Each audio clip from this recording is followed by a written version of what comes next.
What's up? It's MTG of MTG Reviews, and today we have two of the best hot hatchbacks that you can buy under 1 million. And this is gonna be an interesting one: the Golf GTI and the Hyundai i30N. Before we proceed with the video, let's start with the sound test. Let's hear these exhausts.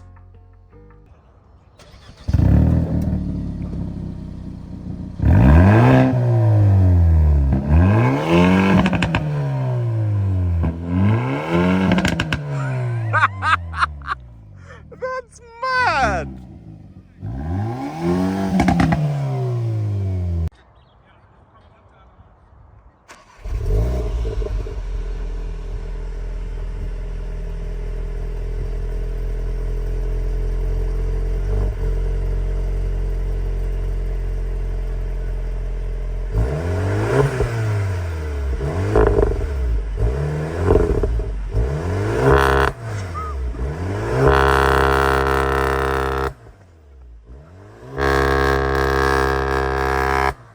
So this car, actually the i30N, was actually meant to be the arch nemesis of this car. As it's successful, that's what we are here to find out on this video. So I think let's start from the outside. Let's start with the car that we haven't been having for a while on the channel. Let's start with the i30N. Basically introduce the look to you guys. So this is the first time us having this car. So from the onset, I think it looks really nice, man. It looks bold and athletic. I really like the look. This grill is really huge, man. It really is big, especially compared to the pre-facelift. The pre-facelift was ugly and this grill was really small.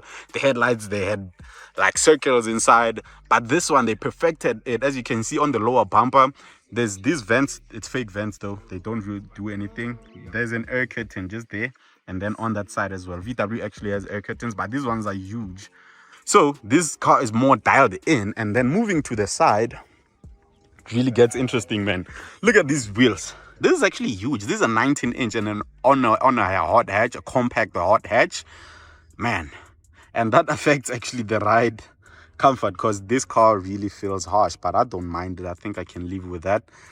So it's on good ears, really nice, good brake just there. And then we have a side skirt here, blacked out mirrors. We have a pano sunroof just up there. Side profile really looks nice, not as athletic as that car. You'll see when we get to it.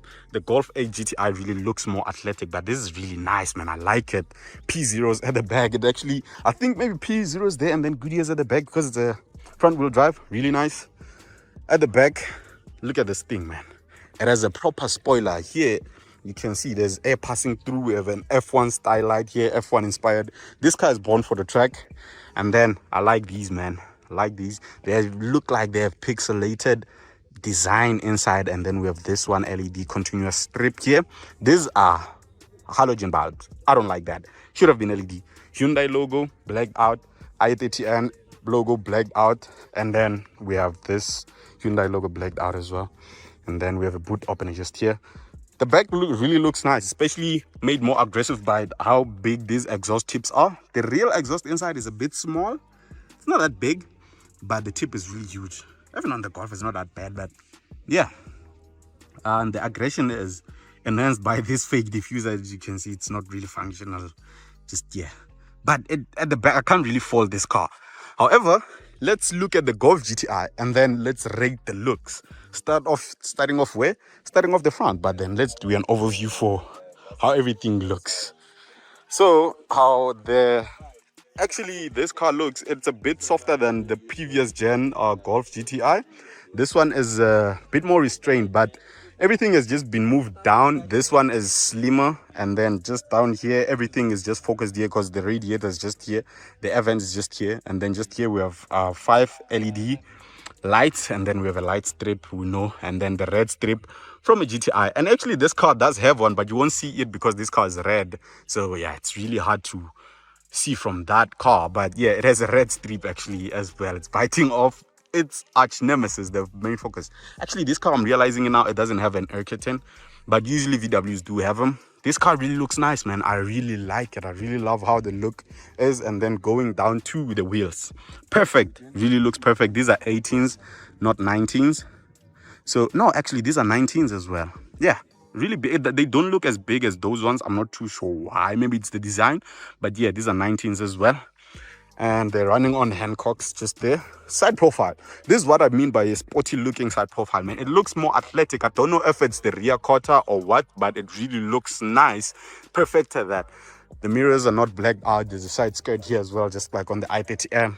The spoiler is not as aggressive as that one here. There's not like an air inlet or something like that. At the back we have IQ lights, unlike that one.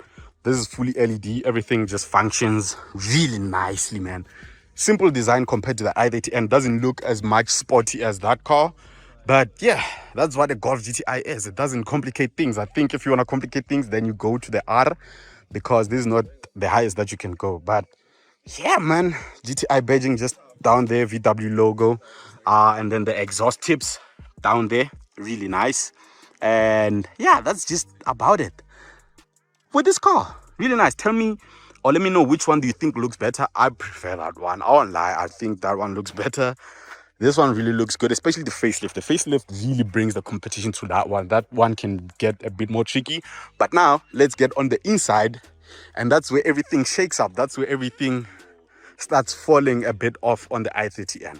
Let's get to it and start off with that. I've already reviewed this car. If you want to check out its review, there's sounds of nature inside. You can hear water. Nice. Can stop it, go to media, stop it. I don't know why it's on. Okay, cool. The key is outside, but okay, cool. Getting into the interior of this car, it really looks nice, man, especially at this angle right now. Especially the steering wheel. I like how the steering wheel looks. It's more it's not angular per se, but it has like depth into it, if you understand. It's not just a flat face. There's some depth into it. There's like different materials, there's different colors. That gives me depth in a car that that's what I'm looking for in the steering wheel. However, that depth is not amplified when you get to the gauge cluster. As you can see, it's analog. Don't mind the key is not in the vehicle. Yeah, it's analog gauges. It's not like there was a lot that I could show you anyways, but there's not really a lot. You can scroll through things with this thing, but there's not really a lot of things on this car. That's where it lags behind. The materials on the door, they're okay. Here, they're okay as well, but then the design, man, it doesn't look premium. The dashboard design as well is kind of dated. It's not like streamlined as like how the new dashboard cars look. I like that it has like manually operated things here. There's like everything is physical, or most things are physical. I really like that part. But yeah, man, and this actually is a good infotainment system. I really like this. Actually quite simple. You can see everything that's just written there. Hazard button, yeah, you choose enable the air coming in or out, and this is your climate control. Lock the car. And yeah, another uneventful part is the center console. They didn't really do a lot. You can hear it. It's cheap plastic. Not a big fan. Yeah, this is nice. I actually appreciate it than those small little knobbies like this. This has heated seats. Nice, like that. It's a comfort. Heated steering wheel as well. Nice. Traction control off. Parking assist button, and then this one is for cameras. The rear view camera. Nice. So yeah, this is basically it with the interior.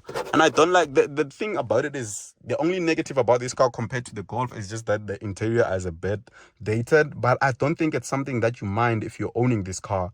You get used to the interior. No matter how good or bad the car is, you just get used to it over time. I'm not saying you should settle, but yeah, man, I can't really fault it like that. Everything is just functional. I really like it. The problem is cheap plastics, but who's touching here to do this every day when you own a car? No one, literally. Door cards, they don't look that luxurious or nice as well. So yeah, it's one of those things. And then we do have a panel sunroof. It goes to the back. When it opens, it goes up until somewhere here. Seats really looks nice. It's more hugging.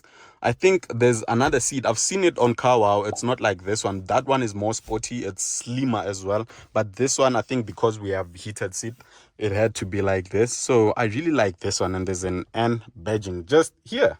So now let's get to the what? To the Golf GTI. Now getting into the Golf GTI. It's going to be beeping because the ignition is on. But when I close the door, it's going to be fine. Okay, cool. So we've been on this car for quite some time on the channel. I think this is the 4th time it featuring on the channel, but yeah, it's still here again. As you can see, a huge difference, everything is more streamlined. There's connection from there to here. Everything is flowy, the lines are flowy. The steering wheel looks good actually. Yeah, it's a bit flatter than that one, but it's soft touch material. So we have a digital gauge cluster here, so you can configure a lot of things with that. You can page through things, you can page through displays, which is actually quite nice. You can change the view as well. You see, that's why I like these, because you can just put your map just there as well. So it makes more sense to, you see, as you can see, it's starting map view. It makes more sense to have a digital gauge cluster on these like times or today, nowadays, than having just an analog one, because you can't really see a lot of things. A door card, it's better, man. As you can see, the quality feels nice. Everything, this is squeegee feeling material.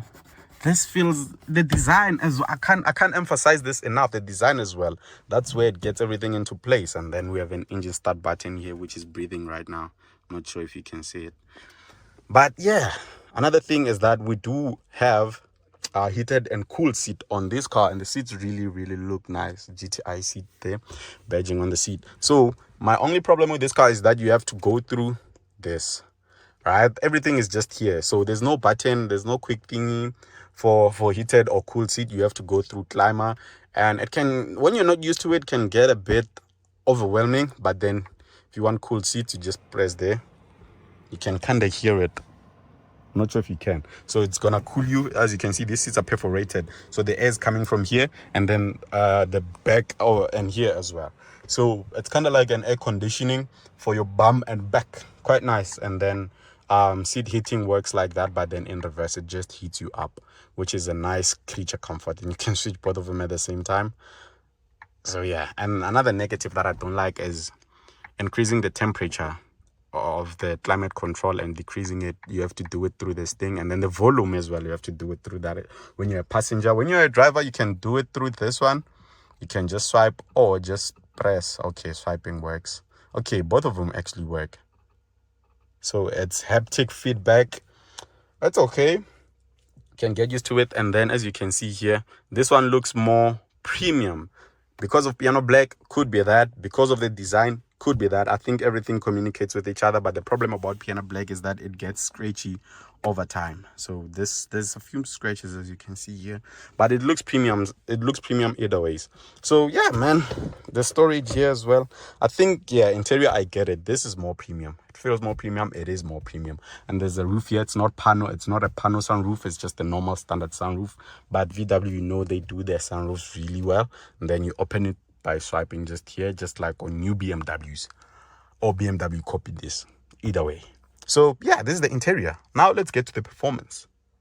And before we get to the performance, can you just please click the subscribe button? We're aiming for 13,000 subscribers. We're at 12 point something right now. So please do subscribe, add to that number. I think we can get to it only with this video. 500 people, not a lot. Thank you for subscribing. So the Golf GTI has a 2-liter 4-cylinder turbocharged engine, just like on the Hyundai i30N.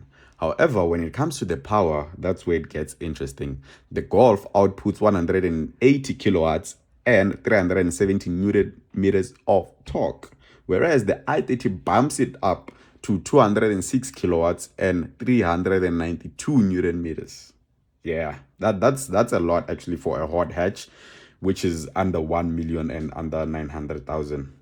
So the 0 to 100, the Golf will do it in 6.4 seconds, and the Hyundai will subtract 1 second, which equates to 5.4 seconds. Yeah, that's fairly quick.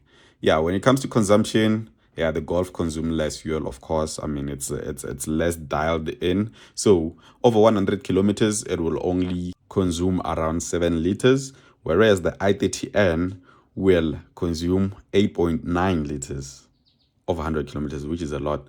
Yeah, weight, the Golf weighs less as well. So I think that contributes to the fuel consumption. So how do they feel when driving? Yeah, the Golf GTI, honestly, just being honest, is a better driving car daily. It drives smoother. The suspension tuning is tuned for daily driving. You can daily this car without any problem.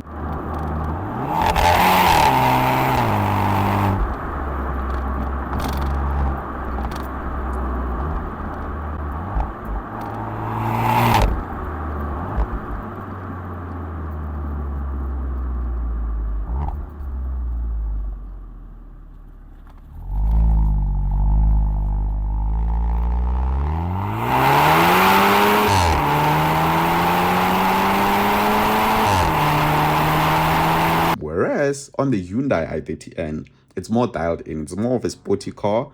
You can feel that with the steering feel. It's quite firm, and the same with the suspension. The suspension tuning is quite firm as well.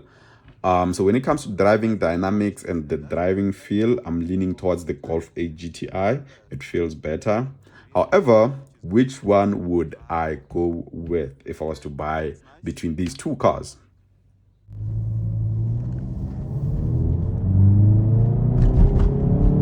Okay, Anna, the suspension is really bumpy, but the exhaust note, man, I can't get over it. I can't get over it. And the brakes. Especially in sport mode. Yeah, they really grab. All things considered, I feel like it's kind of obvious. I'd go with the i30N. I'd go with the i30N because to me, it caters for me better. The interior is a bit dated, I do agree, but then outside, I feel like it kind of looks better for me. And I don't really care about street cred as much. Most people are going to be mentioning that, and baddies and getting girls. I don't really care. I just want to drive. When I'm in a car, I just want to drive. And I mean, really driving. The i30N, I feel like it fits my driving style better than the GTI. So, yeah, until the next one, stay subscribed. Danko.